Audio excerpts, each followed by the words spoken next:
Greetings from us, the periodic table simplified. The periodic table is one of the most commonly tested areas in chemistry, both in paper 1 and paper 2. In this video, we present the build-up of the periodic table, and then we go ahead to look at trends in physical properties of the various elements that make up the 4 chemical families as discussed in Form 2. Join us and stay on until the end of the video. The periodic table is simply an arrangement of elements according to their atomic numbers in a grid. So down here we have the grid that is being talked about. The grid is made up of columns. Columns run vertically, which we shall call groups, and then the grid is also made up of rows that run horizontally and which we shall call periods. So when you arrange elements according to the atomic numbers in such a grid, then we find that elements with similar properties will fall in the same group. Now, these groups, and as we have said, they are the columns in our grid. They are best numbered in Roman capital. So the first column here is group 1, then we move to group 2, then before we move to group 3, there is a section here that is occupied by what we call transition elements. Then we have group 3, we have group 4, group 5, group 6, group 7, group 8, which others call group O or group 0. And then for the periods are normally numbered using normal numerals. So we have period 1 going across, then period 2, period 3, and period 4. A student should master the art of putting in the first 20 elements in our grid. And here it goes that hydrogen falls in the first table, and then we move to helium. So we should fill these elements period-wise.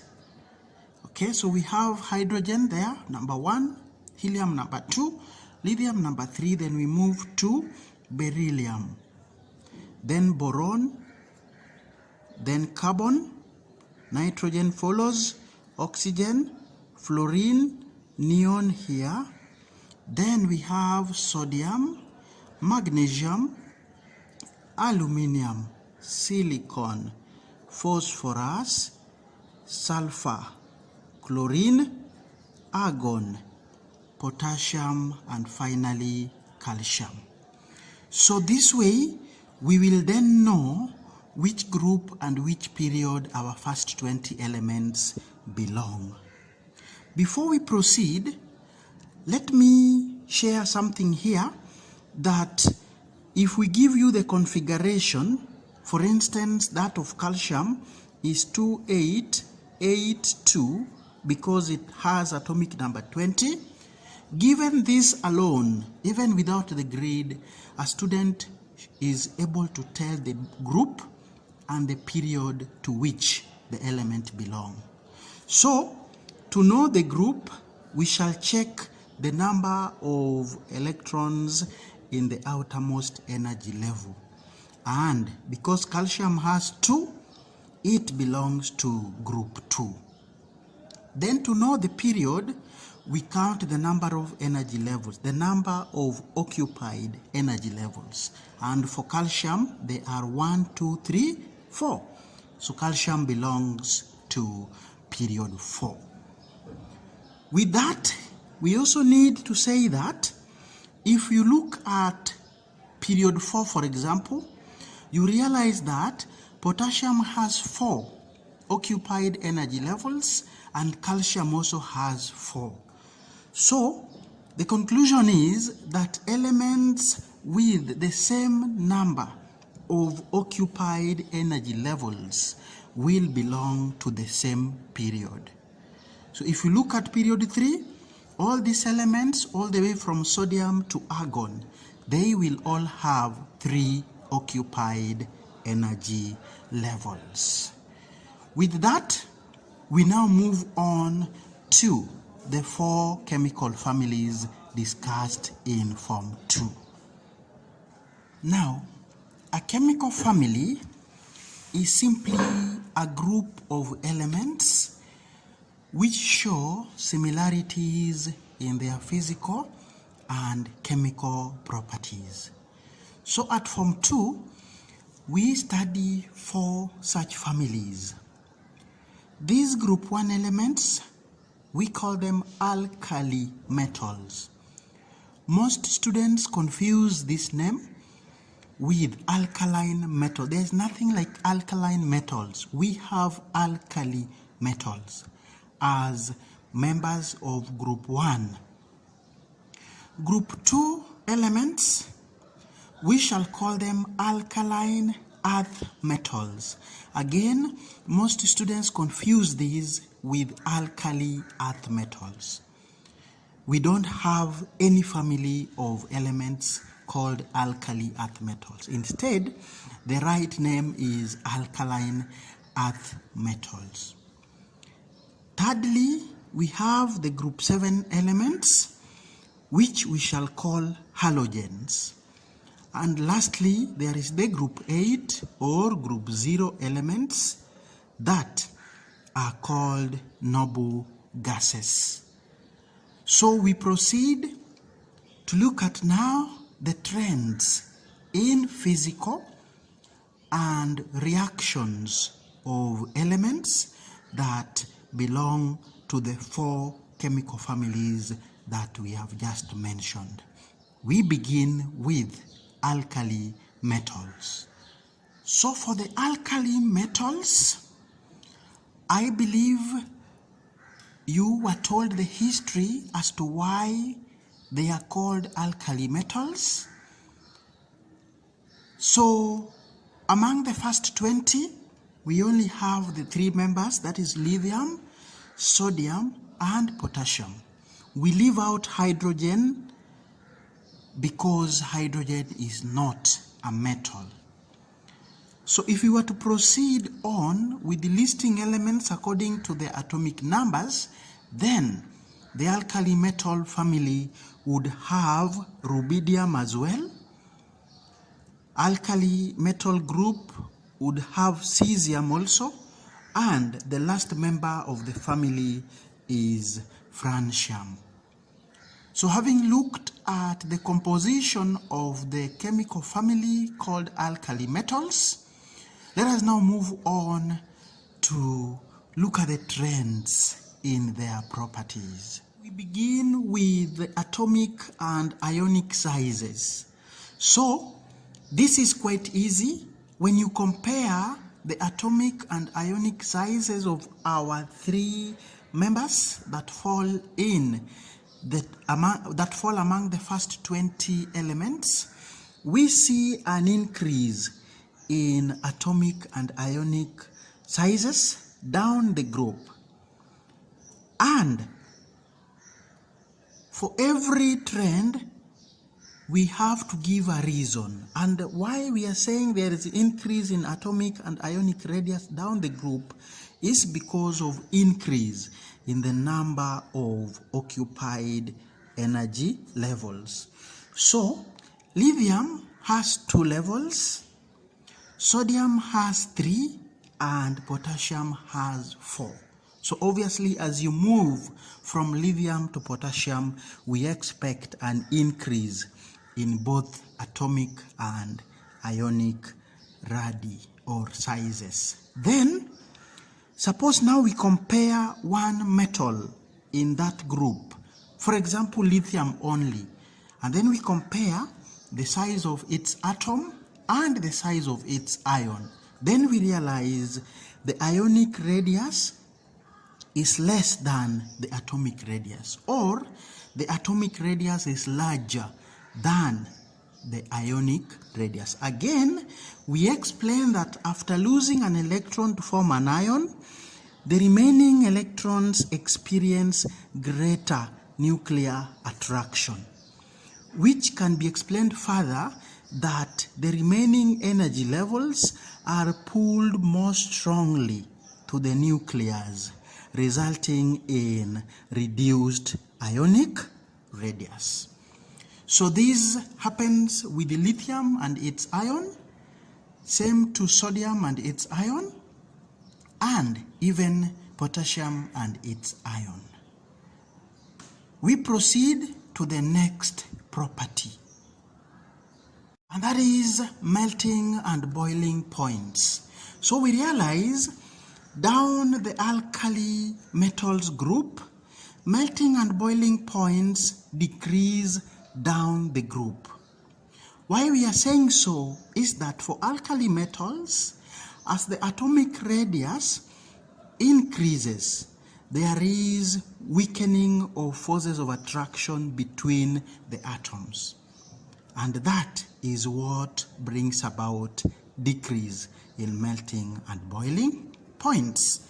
So based on trend number 2, which is melting and boiling points, we want to solve a sample question in which we are asked, the melting point of sodium is 98, while that of potassium is 64.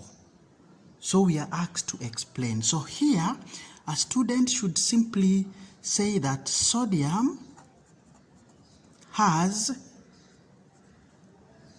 a smaller atomic radius, hence stronger forces of attraction, stronger forces of attraction between its atoms as compared to potassium. So by writing that, we are able to score all the marks that would be awarded for such a question. With that, we move to the next property as we compare the trend between the different members of the alkali metals family. And that is the first ionization energy. And I believe we know the meaning of ionization energy, the minimum amount of energy required to remove an electron from an outermost energy level of an atom in gaseous state. So if we compare the ionization energies of our three metals, we realize that there is a general decrease down the group. What is the reason? The reason is increase in atomic radius leads to decrease in the effective nuclear force of attraction on the outermost electron. So, as the atom becomes bigger, it becomes easier for the outermost electron to be removed, and therefore the energy used will be less as the radius increases. Then we also want to compare the reactivity down the group, and we are saying reactivity increases down the group. The reason is ease of losing valence electrons increases down the group as the atomic radius increases. And with that, we have looked at trends that alkali metals have, and we have looked at 4 of such. So we now move to the next family, and that is alkaline earth metals. So for the alkaline earth metals, again, we have said that these occupy group 2 of the periodic table. So among the first 20 elements, we have again 3 members, that is beryllium, magnesium, and calcium. Going below calcium, if we were to extend our periodic table, we would have strontium being a member as well, and barium and radium. These would also be part of the alkaline earth metals family. The reason as to why these metals are given the name of alkaline earth metals, we believe our teachers were able to share with you in your regular lessons. So we proceed to again look at the trends in physical and reactivity down the alkaline earth metals family group. The atomic and ionic sizes behave the same way as those of alkali metals, and even the reasons are the same. So the first thing that we agree on is they increase down the group. The reason is that the increase is because of, as you move down the group, the number of occupied energy levels also increase down the group. And then when we look at now one metal, we look at one metal, atom against ion, then we realize that the atomic radius is bigger than the ionic radius. And again, the reason is the same as those of alkali metals. And we are saying that after losing an electron to form an ion, the remaining electrons experience greater nuclear attraction, or the remaining energy levels are pulled more strongly to the nucleus, resulting in reduction in ionic radius. So the reasoning here is exactly the same as that of alkali metals. And now to melting and boiling points. Again, we see a similar trend that we saw with alkali metals, that melting and boiling points decrease down the group. And this is attributed to the fact that increase in atomic radius leads to weakening forces of attraction between atoms. Hence, decrease in melting and boiling points down the group. Again, we have a sample question, and we are asked, how do the melting points of beryllium and magnesium compare? So here, to get all the marks, we would say that beryllium has a higher melting point. Because we are comparing, make sure you use comparative words. So why is this so? This is so because beryllium has a smaller atomic radius. Hence, stronger forces of attraction between its atoms as compared to magnesium. That would earn our student all the marks.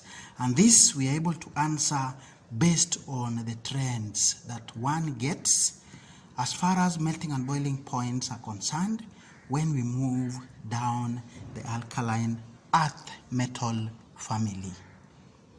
Ionization energy for the alkaline earth metals also decreases down the group, and the reason is the same as those of alkali metals, that increase in atomic radius leads to decrease in effective nuclear force of attraction on the outermost electron.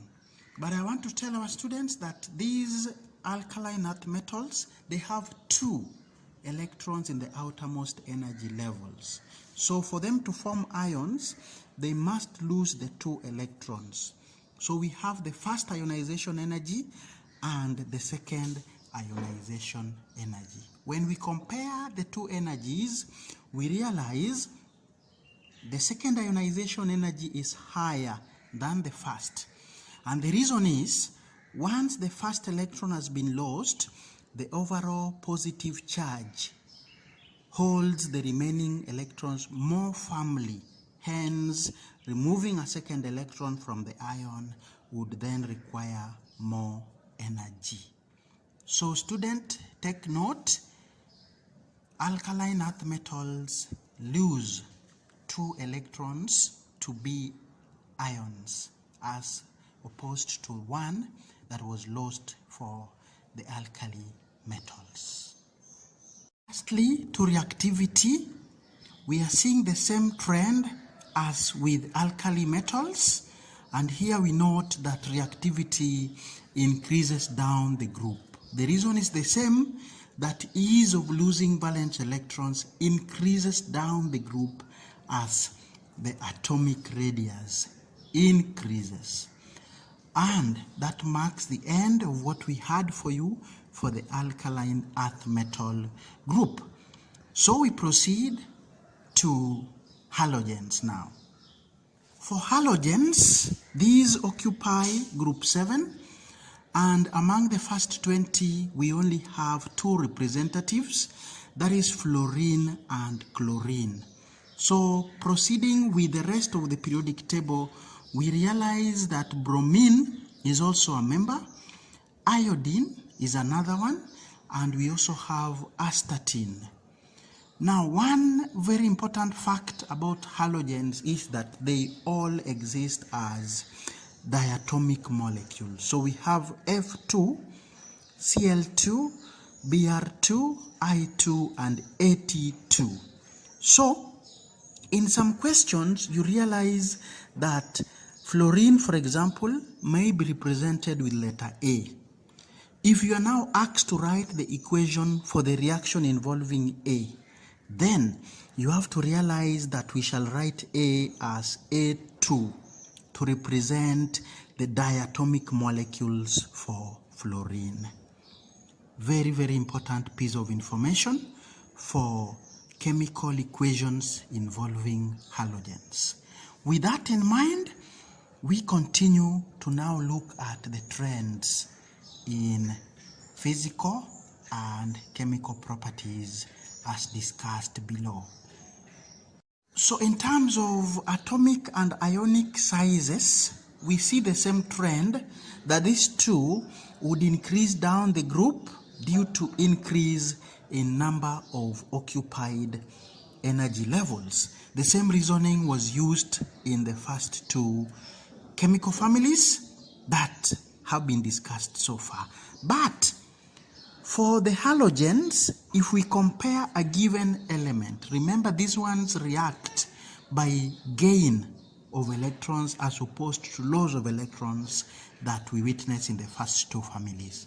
So this time round, it is the atomic radius that is less than the ionic radius. And there are 2 reasons given for this. One is the reduced nuclear attraction attributed to the increased number of electrons after gain of an extra one. And then we also have what we call the repulsive effect between the existing electrons and the incoming electrons. These tend to make the ionic radius to be bigger than the atomic radius. We move on to the next trend. That is the melting and boiling points. This time round, we have an increase in melting and boiling points. Why is this so? This is because forces of attraction between the molecules, what we call intermolecular forces, will increase, the strength will increase, and the number will also increase with increase in the size of the molecule. And we have said the molecules will increase in size as we move down the group. Now, to electron affinity, and we begin by defining what it is. So electron affinity is the energy change of the atom when an electron is added to a neutral gaseous atom to form a negative ion. So now when we compare the electron affinity, we realize that it decreases down the group as the size of the atom increases. And finally, on reactivity of halogens decrease down the group due to decrease in electron affinity. We finally look at the noble gases family, and among our first 20 elements, the family is represented by helium, neon, and argon as members of group 8. Outside the first 20 elements bracket, we will have other members being krypton, xenon, and radon.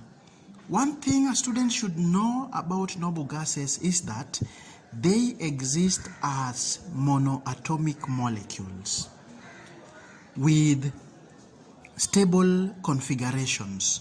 So helium has 2 electrons on the outermost energy level, so its stable configuration is called duplet because of the 2 electrons in the outermost energy level. All the others have got 8 electrons on the outermost energy level, and we call such states octet states.